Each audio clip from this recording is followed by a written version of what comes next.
করছি, সেদিন জাহান্নামীদের ভীষণ কষ্ট হবে, আর জান্নাতীদের জন্য অত্যন্ত আসান হবে, অবস্থাটা খুবই আরামের হবে। নবীজি বলেন, এক ফরজ নামাজ, এক ওয়াক্ত ফরজ নামাজ আদায় করতে যে সময়টুকুন লাগে, কিয়ামতের মাঠের এই সময় এত বড় বিরাট লম্বা সময় জান্নাতীদের জন্য এরকম হালকা হয়ে যাবে। সুবহানাল্লাহ। হযরত আবু সাঈদ খুদরী রাদিয়াল্লাহু তাআলা হাদিস কেন বর্ণনা করেছেন, এক ওয়াক্ত নামাজ, একটা ফরজ নামাজ পড়তে যতটুকুন সময় লাগে, এতটুকুন সময়ের ভেতরে জান্নাতীদের কারবার শেষ হয়ে যাবে। সুবহানাল্লাহ বিহামদি। আর ওদের কারবার তো শেষই হবে না।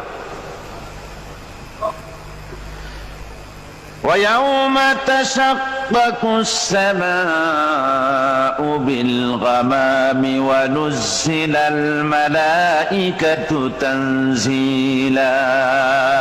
ওরা ফেরেশতা দেখতে চায়। সেদিন আসমান সমূহ